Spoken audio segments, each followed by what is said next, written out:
بسم اللہ الرحمن الرحیم۔ ڈسکور اوریجنل کے معزز ناظرین السلام علیکم۔ اب کس نمبر 349 ملاحظہ فرمائیں۔ یہ ایمان کا فرق بھی ہے جمشید، مگر اسے تم نہیں سمجھ سکتے، میں نے کہا اور ایک کرسی پر بیٹھ گیا۔ لیکن رات بھر میں یہ فرق تمہیں اچھی طرح سمجھا دوں گا۔ ابھی تو تاریخ بھی نہیں بدلی، میں کہہ سکتا ہوں کہ کل تک ہمارے پاس بہت وقت ہے۔ صبح 6 بجے میں چلا جاؤں گا۔ صبح 6 بجے؟ وہ زبردستی تھا۔ تم صرف آدھے گھنٹے بعد کوشش کر کے دیکھنا، تمہیں سارے راستے بند ملیں گے سکندر۔ مجھے معلوم ہے کہ تم اعتبار نہیں کرو گے، یہ کہو گے کہ میں تمہیں بے وقوف بنا کے مہلت حاصل کر رہا ہوں۔ لیکن اس نے وال کلاک کی طرف دیکھا۔ ایک آدمی اب سے 10 منٹ بعد یہاں پہنچے گا، اس کے ساتھ اور لوگ بھی ہوں گے۔ تم کسی فوجی کی بات تو نہیں کر رہے؟ میں نے بے نیازی سے سگریٹ چلا کے کہا۔ غالباً انڈین آرمی کا ایک جونیئر آفیسر۔ تم نے اسے جاتے ہوئے دیکھا تھا؟ ہاں، جب جہنم میں تمہاری اس سے ملاقات ہو تو یہ پوچھنا کہ آخر تمہاری گردن کیسے ٹوٹ گئی۔ میں نے کہا تم نے اسے مار دیا؟ جمشید ایک گہری سانس لے کر بولا، مگر اس سے کوئی فرق نہیں پڑتا۔ اب تک ہم نے جتنی گفتگو کی ہے وہ سب نشر ہو چکی ہے، انہوں نے سب سن لیا ہوگا۔ میرے ذہن کو شدید جھٹکا لگا۔ میں ایک بے احتیاطی کا مرتکب ہو گیا تھا۔ مجھے اندر آتے پہلے یہ دیکھ لینا چاہیے تھا کہ کہیں کوئی خفیہ مائکرو فون تو نہیں ہے۔ ایسی دور افتادہ جگہ پر خسرو جمشید اپنے ساتھیوں سے بالکل کٹ کر رہنے کی غلطی کیسے کر سکتا ہے؟ اس کے پاس ٹیلی فون تو نہیں ہے، مگر رابطے کا کوئی ذریعہ تو ضرور ہوگا۔ ہنگامی صورتحال میں پیغام دینے اور پیغام وصول کرنے کے لیے اسی شرط قدے میں کسی ٹرانسمیٹر کی موجودگی کو بعید از امکان نہیں سمجھا جا سکتا تھا۔ میں اٹھ کھڑا ہوا۔ اٹھو تم بھی، اور تم بھی۔ میں نے لڑکی کے جسم پر ایک ہلکی سی ٹھوکر لگائی۔ اس نے پھر ایک ہسٹریا زدہ چیخ ماری، لیکن میں نے اسے نیچے سے گھسیٹ لیا۔ خسرو جمشید کا ہاتھ ایک بیڈ سائڈ ٹیبل کی طرف بڑھا ہی تھا کہ میں نے اس کے سر پر مکہ مارا۔ وہ چکرا گیا۔ اس کی شیطانی کھوپڑی میں اس کا مغز ہل گیا ہوگا۔ میں نے اسے بالوں سے پکڑ کر جھٹکا دیا اور نیچے گرا لیا۔ دونوں الٹے لیٹ جاؤ، میں نے کہا۔ یہاں نہیں، آگے کھسک کر دیوار کے قریب ہو جاؤ۔ چلو کوئی بات نہیں، جمشید نے لڑکی کو تسلی دیتے ہوئے کہا۔ ابھی اس کی بات مان لو، پھر سب ٹھیک ہو جائے گا۔ میں نے پہلے تکیوں کے نیچے دیکھا۔ صرف جمشید کے تکیے کے نیچے ایک ریوالور تھا۔ میں نے اسے خالی کر کے گولیاں دور پھینک دی۔ پھر میں نے بیڈ سائڈ ٹیبل کو کھولا۔ اس کے اوپر والے خانے میں دوسرا ریوالور موجود تھا۔ میں نے اسے بھی خالی کیا۔ نیچے والے بڑے خانے کا پٹ کھولتے ہی میں چونک پڑا۔ اس کے اندر روشنی ہو گئی تھی، بالکل اسی طرح جیسے کار یا فریج کا دروازہ کھولتے ہی لائٹ چلنے سے ہوتی ہے۔ میں نے ایک بار پھر چھوٹے سے پٹ کو بند کیا اور کھولا۔ لائٹ کا سوئچ اسی سے منسلک تھا۔ اندر ایک ٹیلی فون نما آلہ رکھا ہوا تھا۔ اس میں ڈائل بھی تھا، لیکن ڈائل کے علاوہ کچھ بٹن تھے۔ ان میں سے ایک پر پاور لکھا ہوا تھا اور یہ پش بٹن تھا جو اس وقت دبا ہوا تھا۔ دوسرے پر کوڈ لکھا ہوا تھا اور تیسرے پر ڈی کوڈ۔ باقی 2 بٹن والیوم اور ڈائریکشن کے تھے۔ اس ٹیلی فون سے منسلک تار پیچھے سے نکل کے بیڈ کے نیچے چلا گیا تھا اور غالباً باہر کسی اینٹینا سے منسلک تھا۔ یہ موٹا تار تھا جس کے اندر 2 یا 3 تار بھی ہو سکتے تھے۔ غالباً دوسرا تار کسی بیٹری یا اے سی اڈاپٹر سے ملا ہوا تھا۔ میں نے پاور کو آف کیا اور ریسیور اٹھا لیا۔ اس میں عام فون جیسی ڈائل ٹون آ رہی تھی۔ میں نے مظفر گڑھ میں چند دکانوں کے سائن بورڈز پر 4 عدد والے فون نمبر دیکھے تھے۔ میں نے ایک نمبر ڈائل کیا، کہیں دور گھنٹی بجنے لگی۔ پھر کسی نے ریسیور اٹھا کے کہا، ہیلو۔ میں نے کہا، چودھری صاحب مبارک ہو، بوری بینس کے بٹیا ہوا ہے، اور ریسیور رکھ دیا۔ میرا خیال غلط ثابت ہو گیا تھا کہ یہاں کوئی نہیں ہے، لیکن یہ مخصوص قسم کا فون تھا۔ میں نے پاور کا بٹن پھر دبایا اور ریسیور اٹھا لیا۔ اس میں صرف سرسراہٹ سنائی دینے لگی۔ عام ٹیلی فون جیسی ڈائل ٹون کی جگہ ایک بہت ہلکی سیٹی باقی رہ گئی۔ یوں لگتا تھا جیسے کہیں تیز ہوا شاخوں سے گزر رہی ہے۔ جمشید اور اس عورت نے دیوار تک کا فاصلہ طے کر لیا تھا۔ وہ کوئی بازاری عورت تھی۔ آج پہلی بار اسے اپنی آبرو کے بدلے پیسہ نہیں ملا تھا۔ اپنے اور خریدار کے نامہ اعمال میں درج سب گناہوں کی سزا مل رہی تھی۔ وہ بری طرح رو رہی تھی اور جمشید کو گالیاں دے رہی تھی، جس کی وجہ سے وہ بھی مصیبت میں پڑ گئی تھی۔ میں نے کوڈ کا بٹن دبایا تو سرسراہٹ ختم ہو گئی اور کچھ عجیب سا شور سنائی دینے لگا۔ یوں محسوس ہوتا تھا جیسے 2 عورتیں کینچی کی طرح زبان چلا رہی ہیں اور لڑ رہی ہیں، مگر ایک چینی زبان بول رہی ہے تو دوسری عربی۔ درمیان میں کوئی طبلہ بجا رہا ہے اور شاید کچن میں ایک بچہ برتن گرا رہا ہے۔ میں سمجھ گیا کہ دوسری طرف سے کوئی پیغام تو دیا جا رہا ہے، لیکن وہ کسی مشینی نظام کے ذریعے ناقابل فہم بن گیا ہے۔ میں نے ڈی کوڈ کا بٹن دبا دیا اور یک لخت سارا شور ختم ہو گیا۔ کسی نے چلانا شروع کر دیا، ہیلو، یہ کیا ہے؟ نواب جمشید، جواب کیوں نہیں دیتے تم؟ Hello hello, what the hell, یہ کون عورت شور کر رہی ہے؟ کیا تم پاگل ہو گئے ہو؟ Stop this nonsense. اچانک میں نے ریڈیو ڈرامہ پیش کرنے کا فیصلہ کر لیا۔ میں نے ریسیور کو بیڈ پر رکھا اور ذرا دور سے چلا کے کہا، دیکھو باہر سب طرف سے کور کر لیا ہے نا؟ میں پھر چند قدم پیچھے گیا اور میں نے آواز بدل کے کہا، یس سر۔ واٹس یس سر؟ میں نے آگے پھر کرنل کی آواز میں کہا، اچھی طرح کیموفلاج کر دو سب کو۔ وہ میں نے دیکھ لیا ہے سر۔ میں نے پیچھے ہو کے کہا، یہ کیا ہو رہا ہے؟ جمشید نے چیخ کر کہا۔ وہ میری چالاکی کو سمجھ گیا تھا۔ اوے منہ بند، میں نے کرنل کی آواز میں دھاڑ کے کہا، ابھی تو میں نے صرف کپڑے اتارے ہیں تمہارے، کیا تم چاہتے ہو کہ میں تمہاری کھال بھی اتاروں؟ You idiot. میرے شور میں جمشید کی آواز دب گئی، جو بتانا چاہتا تھا کہ یہ سب دھوکہ ہے اور میری چال ہے۔ جاؤ، میرا منہ مت دیکھو۔ یس سر۔ یہ بات میں نے میجر کی آواز میں کہی۔ آپ فکر نہ کریں، ان میں سے کوئی بچ کے نہیں جائے گا۔ کل ایوری سن آف اے بچ، میں نے دھاڑ کر کہا اور پھر کہا، یہ کیا ہے؟ Wireless phone? ہو گاڈ، تم سب بندے ہو، کسی نے نہیں دیکھا؟ میں نے قریب جاتے ہوئے کہا۔ میں نے یہ ظاہر کیا تھا کہ میں دوسری طرف کی گفتگو بالکل نہیں سن رہا ہوں، مگر فون بند کرنے سے پہلے میں نے ریسیور سے کان لگائے تو مجھے 2 افراد کے بولنے کی آواز سنائی دی۔ یہ کیا ہوا؟ یہ تو کوئی گڑبڑ ہو گئی۔ کون ہے یہ کرنل؟ پاکستان آرمی کا لگتا ہے۔ باپ رے باپ، اور کون؟ اور ایک میجر ہے، انہوں نے سب طرف سے گھیر لیا ہے۔ یہ کیسے ہو سکتا ہے؟ ہو گیا ہے پاگل کے بچے، پھر اب کیا کریں؟ ان کو سگنل دیں؟ کیسے سگنل دیں؟ وہ راستے میں ہوں گے، باہر جائیں گے چاروں۔ یہ فون کس نے ملایا تھا؟ میرا خیال ہے کہ نواب نے کوشش کی تھی، کامیاب نہیں ہوا۔ وہ اندر تک کیسے پہنچ گئے ہیں؟ ہاں، انہوں نے نواب کو مارا پیٹا ہے، اور اسے بھی شانتا کو۔ شانتا گئی چولہے میں اور نواب گیا بھاڑ میں۔ اپنے 4 آدمی تو گئے، مارے گئے۔ مارے جائیں تو فکر نہیں، پکڑے نہ جائیں۔ یار اسے تو بند کر۔ فون ڈیڈ ہو گیا۔ وہ دونوں کون تھے اور کہاں سے بات کر رہے تھے یہ معلوم کرنا میرے لیے ممکن نہ تھا۔ میں صرف اندازہ کر سکتا تھا کہ وہ 10-15 میل کی رینج میں ہوں گے، کیونکہ نواب نے کہا تھا کہ 20 منٹ میں اس کے مددگار پہنچ جائیں گے۔ اس ٹیلی فون کے ساتھ مختصر فاصلے کا وائرلیس ٹرانسمیٹر تھا، اور جیسے ہی پاور کا سوئچ آن کیا جاتا یہ عام ٹیلی فون ایک وائرلیس ریسیور بھی بن جاتا تھا، جو شاید ایم اے بینڈ پر کام کرتا تھا۔ فرق صرف یہ تھا کہ عام لائن پر کوئی بھی یہ گفتگو نہیں سن سکتا تھا۔ اگر کوئی سنتا تو اسے وہی شور سنائی دیتا جو میں نے سنا تھا۔ اس کو ڈی کوڈ کرنا صرف اسی فون پر ممکن تھا، اور ایسے ہی دوسرے فون پر دوسری طرف 2 آدمی بات کر رہے تھے۔ وہ دونوں سخت پریشان لگتے تھے، اور یہ میرے ڈرامے کے کامیاب ہونے کے حق میں ایک دلیل تھی، مگر میں نے اس امکان کو نظر انداز نہیں کیا کہ ڈرامہ وہ بھی کر سکتے ہیں، اور ممکن ہے ان کی پریشانی کا یہ تاثر ایک فریب ہو۔ تاہم مجھے ایک کارآمد بات ضرور معلوم ہو گئی تھی۔ کہیں سے 4 آدمی نواب خسرو جمشید کے SOS پر مدد کے لیے روانہ ہو چکے تھے۔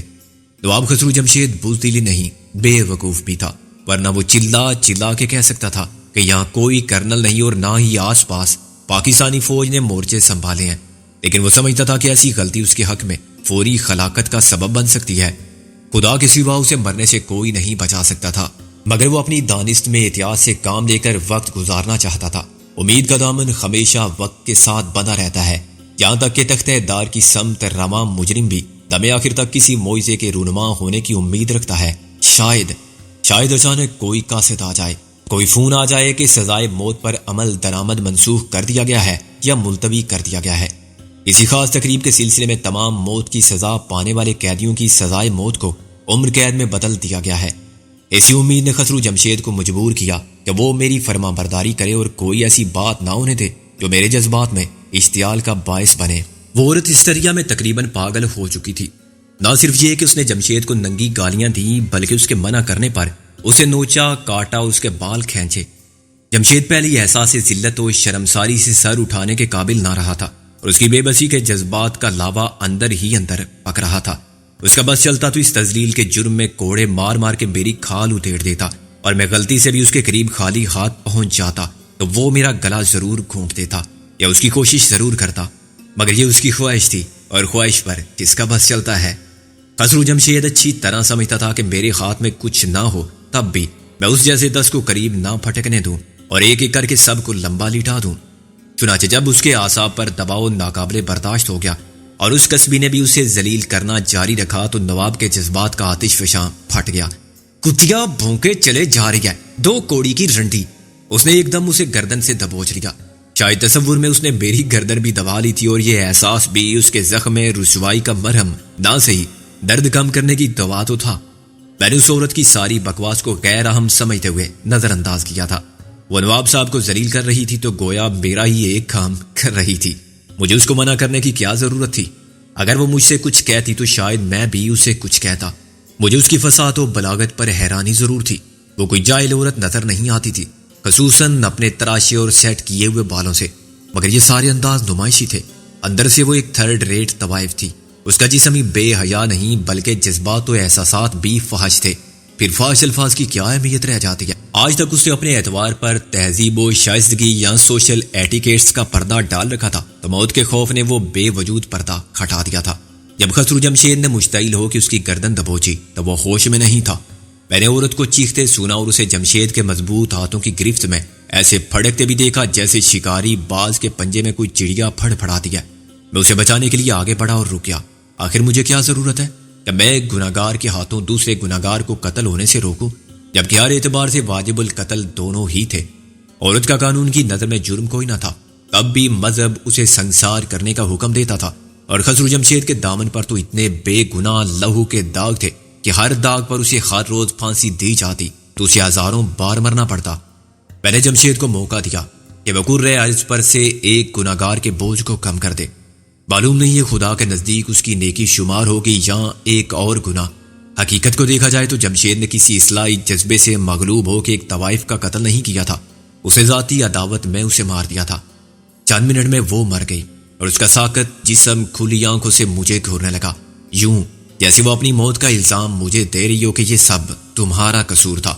نہ تم آتے نہ موت آتی. لیکن میں نے اپنے ضمیر پر بھی یہ الزام قبول کرنے سے انکار کر دیا. اس جنگ میں اب تک بہت سے بے گناہ بھی مارے گئے تھے، پھر ایک گناہ گار عورت کا کیا ہے؟ آہستہ آہستہ خسرو جمشید پر حقیقت آشکار ہونے لگی کہ غصے میں اس نے کیا کر دیا ہے. تم نے ایک اور قتل کر دیا ہے مرنے سے پہلے. میں نے اس کو ذہنی اذیت دینے کے لیے کہا. وہ کچھ نہیں بولا، اس کی نظریں خلا میں دیکھتی رہیں. تم نے سن ہی لیا ہوگا جو کچھ میں نے کہا تھا. تمہارے کہنے سے کوئی فرق نہیں پڑتا. وہ بے وقوف نہیں ہے، خسرو جمشید نے کہا.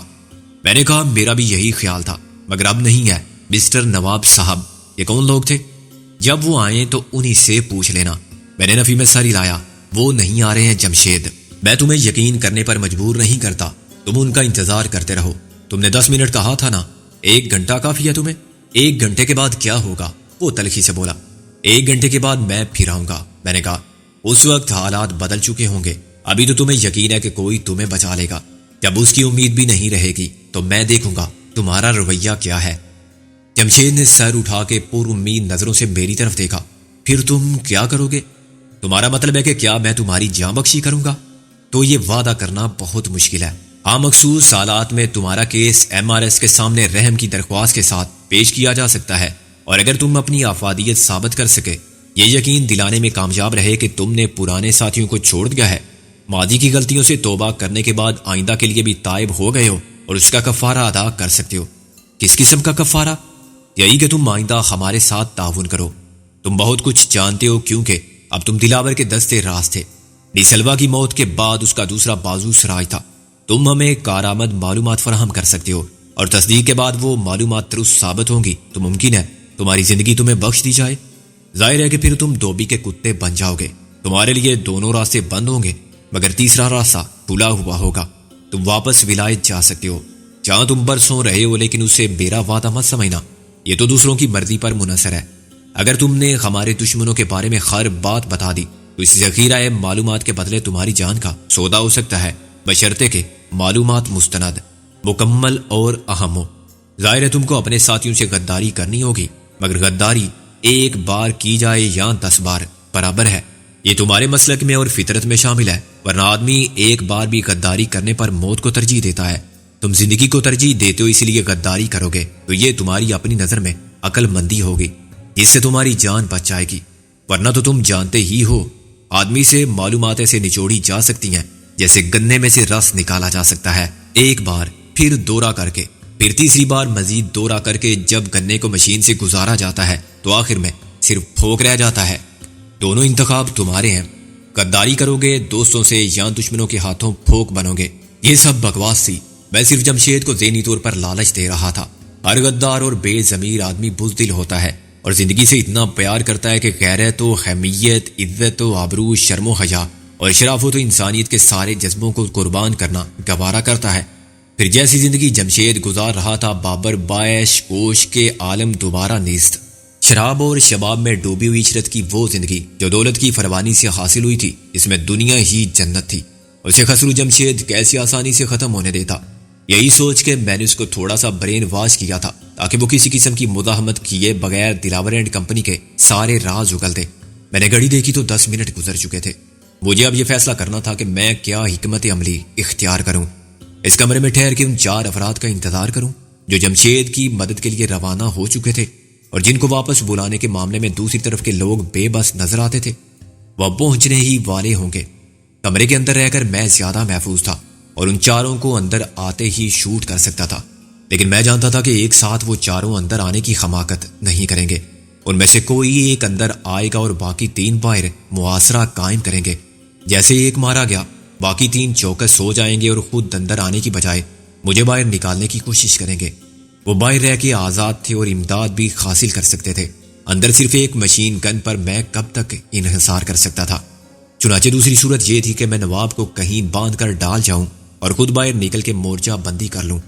تیسری صورت یہ تھی کہ میں نواب کے ساتھ فرار ہو جاؤں، لیکن اس آخری صورت میں مسئلہ یہ تھا کہ ہم شہر سے بہت دور تھے اور میرے پاس وہ گاڑی بھی نہیں رہی تھی جو جمشید کی ملکیت تھی۔ اس کی 2 مرسیڈیز کاریں ہم تباہ کر چکے تھے اور یہ تیسری مونی نکال کے لے گئی تھی۔ وہ مرسیڈیز گاڑیوں کا شوقین معلوم ہوتا تھا اور اس اعتبار سے واقعی نواب تھا۔ مجھے مونی پر تاؤ کھانے کا موقع نہیں ملا تھا۔ وہ ناگن بالآخر خود کو ناقابل اعتماد ثابت کر کے نکل گئی تھی۔ اس نے میرا قرب حاصل کرنے میں کامیابی حاصل کر لی تھی، لیکن پھر ایک ایسا مرحلہ آ گیا کہ اس کے ارادے خاک میں ملنے کے آثار پیدا ہو گئے۔ کوئی ایسی وجہ تھی کہ وہ خسرو جمشید کا سامنا کرنا نہیں چاہتی تھی۔ اس نے مجھے مطمئن کرنے کے لیے ایک کہانی بھی سنا دی تھی اور اس میں کوئی شک نہیں تھا کہ وقتی طور پر میں قائل بھی ہو گیا تھا، مگر حقیقت کچھ اور تھی۔ موقع ملتے اس نے گاڑی کو ہارٹ وائر یعنی سیلف کے تار ملا کے سٹارٹ کیا اور بھاگ گئی۔ یہ کوئی مشکل کام نہیں ہے، اور جس عورت کو خصوصی ایجنٹ کی تربیت دے کر ایسے مشن پر بھیجا گیا ہو، اس کے لیے تو طیارہ ہائی جیک کر لینا بھی مشکل نہ ہوتا۔ جمشید، تم کیا پسند کرو گے؟ میں نے کہا۔ اسی حالت میں میرے ساتھ جنگل میں مارچ کرنا، رضاکارانہ طور پر ہاتھ پیر بندھوا کے اور منہ بند کر کے روپوش ہونا یا ناک آؤٹ ہو کے لیٹنا؟ میں دوسرا طریقہ پسند کروں گا اگر تم واقعی میری پسند کو اہمیت دینے کے معاملے میں سیریس ہو۔ اس کا تو ابھی پتہ چل جائے گا، میں نے کہا اور مشین گن ایک طرف رکھ دی۔ خسرو جمشید نے میرے حکم پر ایک پردہ پھاڑا اور اس میں سے 6 ساڑھے 6 فٹ لمبی پٹیاں پھاڑی۔ پھر وہ بیڈ پر لیٹ گیا، ہاتھ پیر بالکل سیدھے کر کے، اور میں نے اسے لڑکاتے ہوئے بیڈ شیٹ اس کے گرد لپیٹ دی۔ پھر میں نے ساری پٹیاں جوڑ کے ایک لمبی رسی بنائی اور اسے پیروں کی طرف سے لپیٹنا شروع کیا۔ نائلون کے پردوں کی پٹیاں خاصی مضبوط تھیں۔ جمشید کسی مردے کی طرح پڑا ہوا تھا۔ جب اس کے پورے جسم پر پٹیاں لپٹ گئیں تو وہ بالکل احرام مصر سے نکلی ہوئی کسی فرعون کی ممی نظر آنے لگا۔ میں نے اس بات کا اطمینان کر لیا تھا، ہلانے جلانے سے کوئی بل ڈھیلا نہ ہو اور جمشید اپنے ہاتھ ہلانا بھی چاہے تو نہ ہلا سکے۔ اس کام میں میرے 10 منٹ صرف ہوئے۔ اب مجھے باہر کی فکر لاحق ہونے لگی تھی۔ میں نہیں چاہتا تھا کہ اس عمارت کے اندر محصور ہو جاؤں اور مقابلہ کیے بغیر دشمن کے ہاتھ لگ جاؤں۔ خسرو جمشید کے منہ میں کپڑا ٹھونس کے میں نے اس کے کندھے پر اٹھا لیا اور اسے باتھ روم میں لے گیا، لیکن وہاں ایسی کوئی جگہ نہ تھی جہاں میں اسے چھپا سکتا یا باندھ کے رکھ سکتا۔ مجبوراً میں نے اس کے بوجھ کو واپس کمرے میں پہنچایا اور بیڈ کے سرانے کی جانب نیچے ڈال دیا۔ وہ دیوار اور بیڈ کی درمیانی جگہ میں پھنس گیا اور میں نے اسے پیروں کی طرف سے ایک پائے کے ساتھ باندھ دیا۔ دوسری طرف سے میں نے اس کے گلے میں رسی کا ایسا پھندا بنا کے ڈالا کہ وہ اٹھنے کی یا ہلنے کی کوشش کرتا تو پھندا ٹائٹ ہو جاتا اور وہ زور لگا کے بیڈ کو ہلاتا تو خود کو پھانسی لگا لیتا۔ مجھے امید تو نہیں تھی کہ نیچے تہہ خانے تک آنے والے ایک عورت کی لاش دیکھنے کے بعد جمشید کو کمرے میں تلاش کریں۔ یہ ہو سکتا تھا کہ وہ کمرے میں ادھر ادھر نگاہ ڈالیں یا باتھ روم میں جھانک لیں۔ اس وقت نواب دردن اور سر ہلا کے بیڈ کو کھینچ سکتا تھا تاکہ وہ متوجہ ہو جائیں۔ بصورت دیگر اس بات کا امکان نہیں تھا کہ وہ نواب کو ایسے تلاش کریں جیسے کوئی گم ہو جانے والی جوتی تلاش کرتا ہے۔ اب تم سیدھے لیٹے رہو گے تو زندہ رہو گے، میں نے پھر مشین گن اٹھا کے کہا۔ ہل جل کے خودکشی کرنا چاہو تو تمہاری مرضی، یہاں کہ کسی نے تم کو بچا لیا تب بھی باہر تمہاری لاش ہی جائے گی۔ میں ویلی کے اندر ہی ہوں، میں بھی دیکھ لوں گا کہ تمہارے جان نثار تمہیں بچانے کے لیے آتے ہیں یا نہیں۔ آئیں گے تو میں ان کا استقبال کروں گا اور تمہیں معلوم ہو جائے گا۔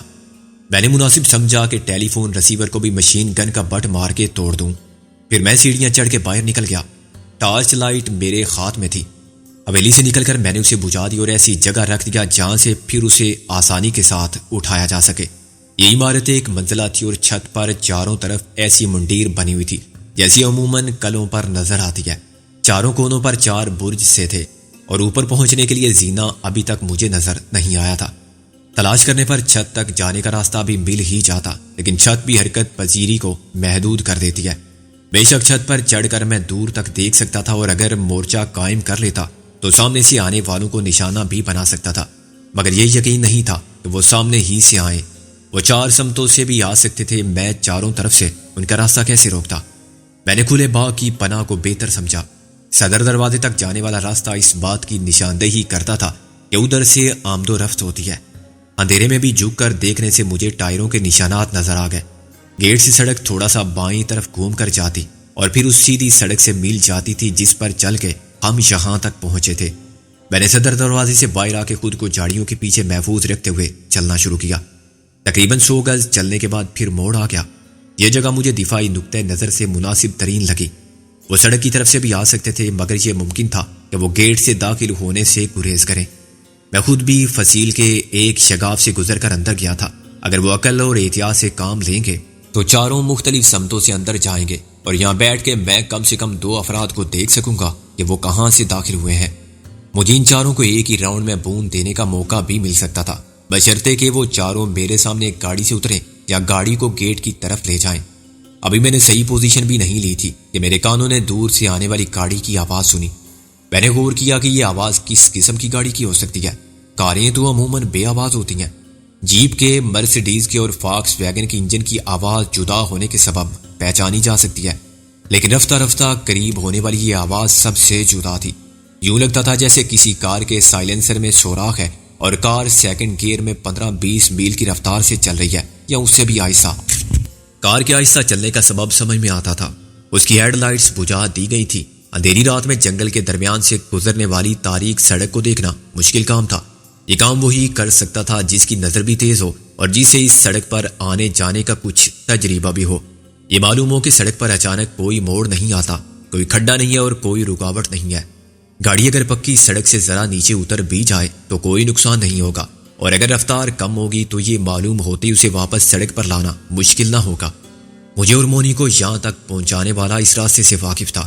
اس کی جگہ میں گاڑی چلا رہا ہوتا تو یہ کام میرے لیے آسان نہ ہوتا۔